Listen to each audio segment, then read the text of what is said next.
헌법재판소까지 왔습니다. 헌법재판소가 헌법을 지킬 수 있느냐? 헌법은 기본권하고 통치기구 이렇게 나눠지잖아요. 기본권을 지켜줄 수 있느냐? 통치기구 간의 다툼을 원활하게 이렇게 원활하게 해결해 줄 수 있느냐 이겁니다. 네. 요거는 이제 첫 번째 사례는 기본권과 관련돼 가지고 제도들 이야기하는 겁니다. 기본권을 지키는 헌법재판소의 제도들 그리고 그 내용들 이렇게 이야기하는 거죠. 권한을 연결하라 그랬습니다. 그 가하 같은 경우에는요, 둘이 싸우다가 그 남편을 막 이렇게 상처냈다 그러죠. 다투다가. 근데 자기는 이제 아내는 정당방위라고 생각했는데 검찰에서 불기소 안 하고 기소유예를 했다지 않습니까?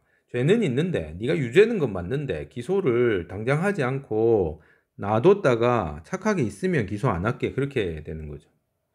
그러니까 유죄라고 이야기했던 것을 받아들일 수 없다. 왜 나만 다르게 대접하느냐? 이것 때문에 나는 행복하지 않다. 이렇게 해서 헌법재판소에 갔다는 거죠.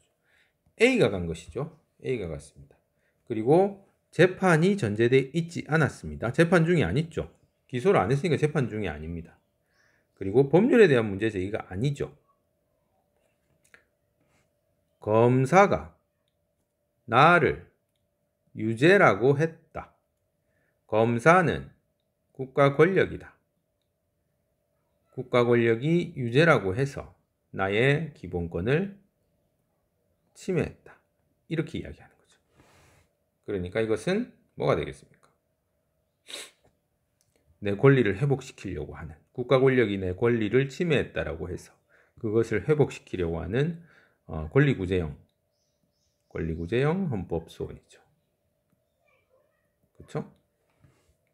재판이 전제되지 않았고 법률에 대한 문제 제기도 아니었고 국가 권력이 나의 기본권을 침해했으니 내가 직접 그것을 회복하고 싶다라고 주장한 것이니까 헌법소원입니다. 권리구제형. 그리고 갑씨는 음주운전 전과자입니다. 또 했습니다. 근데 또 했다는 이유로 가중처벌을 받았습니다. 근데 그 가중처벌을 재판 계속 중에 이 법률이 단순 위반의 경우까지 포함하고 과거 위반 행위에 대한 시간 제한도 없어가지고 과도한 처벌을 감수해야 하게 만들었다. 이 법률이 문제가 있다라는 이야기를 한 겁니다. 그래서 어디에다가 법원에다가 위헌법률 심판 제청 신청을 한 것이죠. 이 법률의 위헌성을 판단해달라 제청해 줄 것을 신청했다는 이야기죠. 근데 법원에서는 너의 청구를 기각할 거야 안 받아줄 거야 그래서 안 되겠다 해서 헌법재판소에 직접 갔다는 이야기입니다. 법률에 대한 문제 제기죠. 법률에 대한 문제제 있고 재판이 전제돼 있죠. 그렇습니다. 재판이 전제돼 있고 재판 중에 법률에 대한 문제 제기를 했는데 법원에서 안 받아들여줬죠. 신청을 안 받아들여줬다고요. 그러니까 갑이 스스로 간 거죠. 갑이 스스로 간 것이기 때문에 이 법률이 나의 기본권을 침해하고 있다. 잘못된 법률이다. 이렇게 주장하고 있는 거 아닙니까? 갑이 직접 주장하고 있는 거죠. 헌법재판소에 가가지고. 그래서 이제 이 법률도 국가의 권력작용이라고 볼 수 있어서 이것에 대한 문제 제기를 법원에서 했는데 법원에서 이걸 인정해 주지 않으니 내가 직접 가니 헌법소원입니다. 내가 직접 가기 때문에 헌법소원이고 구체적으로 법률 이외의 국가 권력 작용이 아니라 법률에 대한 국가 권력 작용이었기 때문에 법률에 대한 문제 제기였기 때문에 법률의 위헌을 심사해달라라고 하기 때문에 위헌심사형 헌법소원이 되는 거죠. 위헌심사형. 이건 잘 맞췄습니다, 다들. 위헌심사형 헌법소원이 되는 것이고. 다는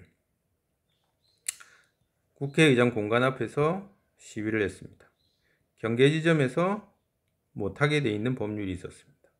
그래가지고 재판 중이었죠. 재판부에다가 위헌법률 심판 제청 신청하였고 재판부가 받아들였답니다. 그럼 재판부는 신청했겠죠. 어디에? 헌법재판소에.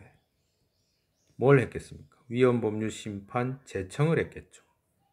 그러면 헌법재판소는 위헌법률 심판을 했겠죠.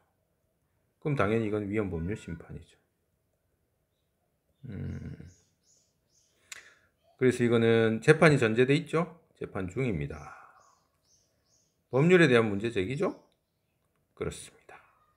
법원이 오케이 했죠? 그렇습니다. 이 세 가지 조건을 충족했기 때문에 위헌법률 심판이 되는 겁니다. 됐죠? 차이를 비교해 보세요. 가는 법률에 대한 문제 제기가 아니죠. 물론 이제 법률에 대한 문제 제기도 권리구제헌법 소원에 될 수 있습니다. 재판이 전제돼 있지 않는 거지. 재판이 전제돼 있지 않는 거죠. 가는 나는 재판이 전제돼 있는 거죠. 그렇지만 법원에서 주장을 받아들이지 않은 것이죠. 법률에 대한 문제 제기이고, 다는 재판 중이고 법률에 대한 문제 제기고 법원도 오케이 한 거죠. 그런 차이가 있다.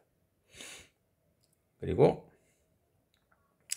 2번은 탄핵에 대한 이야기였습니다. 지금 헌법체계에서 탄핵은 2번 있었죠. 그러면 2004년에서는 기각이 된 것이고, 자, 2016년에서는 인용이 돼서 파면이 되는 겁니다.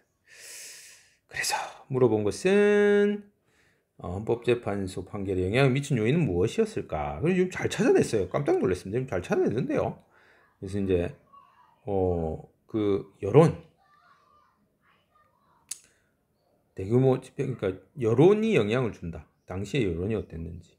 그리고 제일 처음 여러분이 이야기했던 것이 그거죠. 이제 헌법이나 법률을 위반했느냐?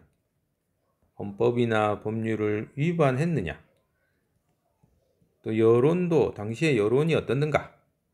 그리고 뭐 나에서 여러분 좀 잘 찾아냈던 것 같습니다. 그래서 탄핵을 시켰을 때 파급 효과가 어느 정도 되느냐? 뭐 이런 것들을 볼 수밖에 없다. 헌법재판소는. 그래서 이제 반드시 뭐 위반했다고 해서 다 탄핵이 되는 것은 아니다. 또 여론도 귀담아 듣는다.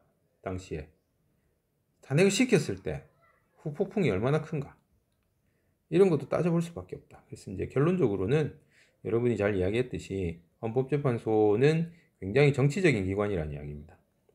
법원하고는 다르죠. 법원은 그냥 법률과 법관의 양심에 따라 가지고 재판하면 되는데, 헌법재판소는 그것보다 훨씬 규모가 크고 정치적인 사건들을 다루기 때문에 굉장히 고려할 게 많다는 이야기죠. 네, 그렇습니다. 세 번째 거는 아주 복잡한 거였죠. 지금의 상황인데요. 그래서 이제 의회는 이렇게 돼 있다. 이렇게 시기별로. 대통령의 소속 정당은 이렇고 대법원장의 임기 교체 기간은 뭐 이렇게 이어져 왔다. 그러면 여기에 따라 가지고 헌법재판관이 이렇게 구성이 됐는데, 임기도 각자 임명된 시기들이 다 다르죠. 누가 임명했는지도 다 다르다. 성별도 조금씩 다르다.